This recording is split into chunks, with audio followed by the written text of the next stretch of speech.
Audience exclusive.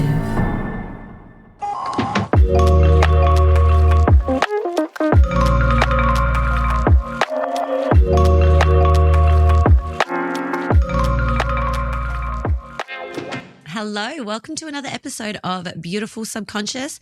I'm your host, Shell Marie. Guys, it is the 18th of December. So by the time this airs, it'll be that date. And it is, a great time to really just check on in and be like, am I crawling to the finishing line, or am I giving myself an opportunity just to really receive the accolades I deserve for everything that I have moved through and triumphed and achieved in this year, 2023. So that's what this episode is all about, reflecting on your 2023. I know for myself, there has been a lot of introspection, a lot of expansion, a lot of changes, a lot of transitions, a lot of working on all parts of who I am, my shadows, my working on just leveling up, working with my subconscious in terms of surfacing up inner child. There's family dynamics, there's relationship dynamics, so many, every area of my life has been under the microscope. And was it deliberate? No, but in this line of work, this is what we do. And as a kinesiologist and a real cheerleader for looking within the subconscious in order to liberate, in order to empower and take self-responsibility, you can't help but be in it all the time. And so that's a conscious choice. And I am now also consciously choosing to allow myself some grace and just to be a human and allowing myself to feel without needing to further investigate, and just enjoying the realms of, just being and existing, because there is some beautiful, gold within that as well.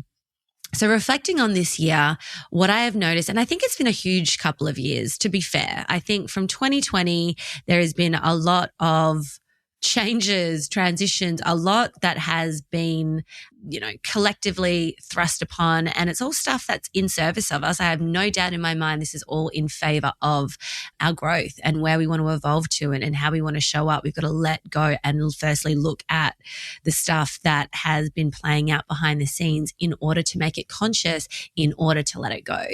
So I love this ride. I do this dance all the time. And so I'm all for it, but it can be a lot. And I know there are so many people that are experiencing and have been experiencing a huge few years from 2020 up until now.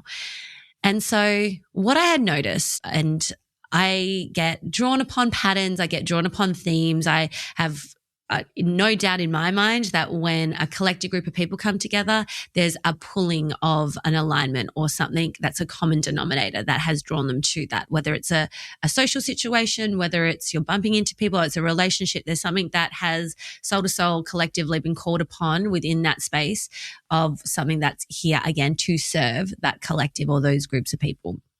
And so what I had noticed in the last few years, a real surge in people being aware of how much they have been living in a state of self-escapism, whether that is overworking, whether that is being, completely immersed in your relationships, your family, whether that's been, drinking and just partying and going out, but not allowing yourself to really connect into the true essence of who you are. And so many people that I've known have been going through this journey of, I have been living in this surface level connection to myself and just going and just maintaining and just managing from that threshold until that is no longer an option and they have been forced to look within, whether that is a breakdown of a relationship.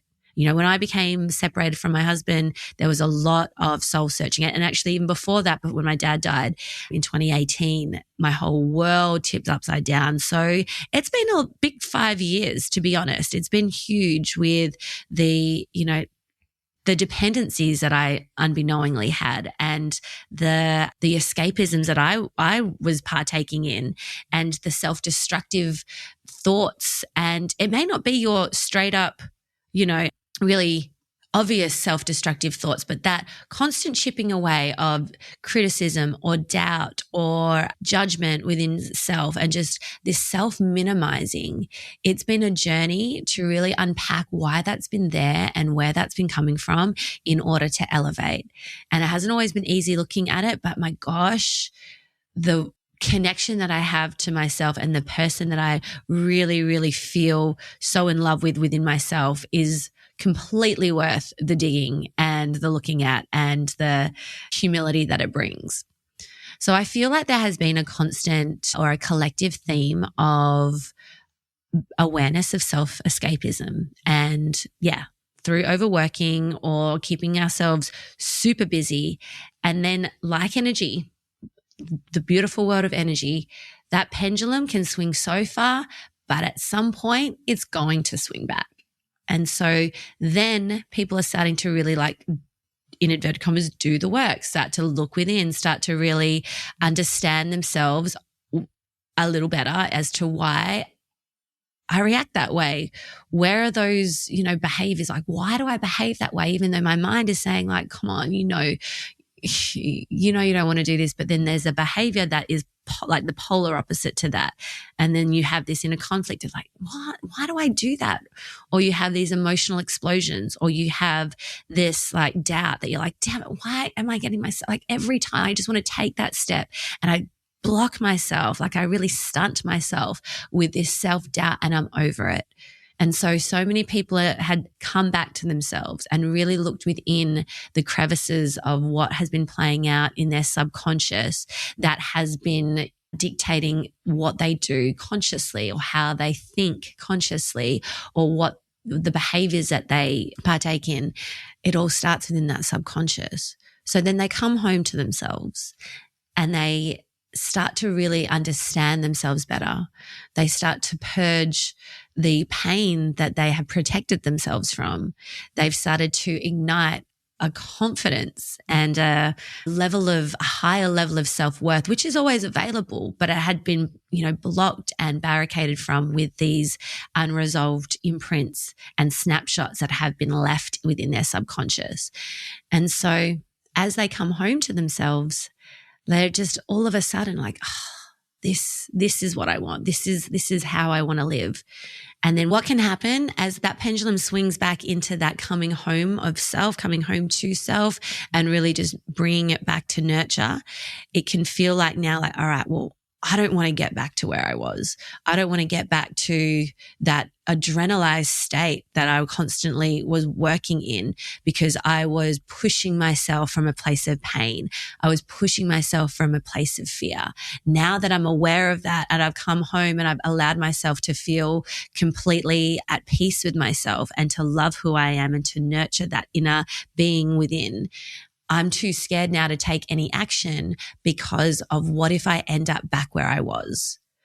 Well, the beauty is that we will never go back to the state that we were. Energetically, we have shifted, we've evolved, we've allowed ourselves to embody the wisdom. And so just in the law of energy, we can't ever go back to that form. We're always changing forms. And so as we expand, whether it feels like we've expanded through contraction, a momentary of contraction to expand, going back into where we were in that more blinkered state won't be possible. And so that should hopefully allow a little bit of ease in knowing that wherever you were, wherever you fear that you're going to get back to, won't happen. And the next step now is to really just meeting yourself wherever you're at, meeting yourself wherever you've landed. If you're now in that state of just want to nurture, just understanding that's where you're at. And maybe you need that extra bit of time just to be with you, just to truly be with you, to rest. Because how much of us, hands myself included, can really reject the quality and the value of rest? It's I get it and I know it's important, but I could get so much more done if I just quickly just smashed this out and got this done and really exhaust myself a little more. When it gets to this point, rest is your best friend. Rest and kindness and pleasure within yourself is your best friend, because you're now no longer operating from that baseline of pain, fear, and disempowerment. You're now elevating to a baseline of pleasure and self-value, and allowing yourself to honor you first, because we know that that's the cornerstone of serving and genuinely being of service to everybody else. So it's got to come from that place of rest, pleasure, anything that your soul is needing, we honor and we allow. And so it's just allowing yourself to get clear on where are you at? Where are you at? It's a good time at this moment in the year just to really reflect, like, okay, have I spent a lot of my year escaping perhaps? And what did that look like for me? Was I overworking myself? Was I, in a relationship and just disregarding my needs or what I value? Was I just keeping myself so busy so I didn't have to be with myself? Okay. And if that's the case, cool. Like, there's no judgment. It's just we meet ourselves where we're at and just become aware that, hey, to be of true, like, service to myself, or to, I'm going to say that part, but to really, truly live the life that I want, I know at some point I'm going to need to come home. And so maybe that's where you're at. Maybe you've spent a lot of this year just going all in and just looking at these spaces and the places within your subconscious that have been hidden and suppressed and distorting your capabilities or what you see to be true for you and limiting you. And you've been bit by bit, step by step, just really bringing them up and being in that uncomfortable space and that vulnerable space in order to have a more empowered baseline. And so maybe that's where your year has been. And if that's the case, beautiful. And so now, what do you want for 2024? What do you want? Like, what would that look like? What could you call in? What are you wanting to command? Because now from that state, you can take action that's aligned from a state of pleasure and a state of rest within. And it's going to be more positively impactful than if you were to push your way through with brute force and a baseline of fear and unworthiness. And that we can be really good at tricking ourselves and thinking like, hey, this is what I need and this is what I really love doing and this is the way that I've always done it. But what got you here was what was needed, and what will get you there will be a completely different thing. So you know that you can take aligned action from a state of rest and a state of clarity when you give yourself the space to come home and really know yourself from the subconscious up. When you cleared it within your subconscious, whatever it was blocking, you can now have the clarity. Like, I love it when my clients, come on in and they're just like, that last session, or I've got way more clarity from the work that we've been doing. And it's just, I feel it. I feel it for them. I feel it for me. I feel like, all right, cool. And now it's just that next level of aligned action. And that doesn't need to be huge, massive actions, just that little step, just pushing and lovingly pressing against the thresholds and the edges to really start to, like anything, expand and grow that muscle, and keeping that focus on the goal and keeping the focus on that aligned outcome that you want.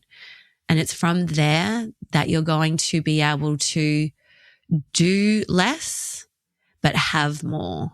From this space, you're going to be able to do less in the ways that you've always done it, like push, force, fear driven, and you're going to be able to have more. You're going to be able to attract more in, and your actions are going to be interference free. And you're going to just take that one direct, aligned moment in time towards what it is that you want. And that's going to have a far greater ripple effect in you actualizing that outcome than if you were just to never stop and just keep on going. So that is my advice for you in this moment in time. Please reflect. Please reflect on where you are and all the things that you've accomplished, because you probably have accomplished way more than what you give yourself credit for. Allow yourself that opportunity and that grace to really clap for yourself and be proud of the work that you've done, whether it was uncomfortable, whether it was messy, whether it didn't seem as as far as what you expected. Just know where you are right now is exactly where you're supposed to be. And in this festive season, can you please give yourself the gift of knowing that you'll get there? Everything that you're desiring, you'll get there. The more that you come home to yourself, the more that you move through your subconscious blocks and fears, the more that you allow yourself the grace, you're going to get there. And in this moment, allow yourself to really receive that you are exactly where you need to be. Everything is more than okay. You, this current moment, your future, everything is going to be okay. So please give yourself that gift.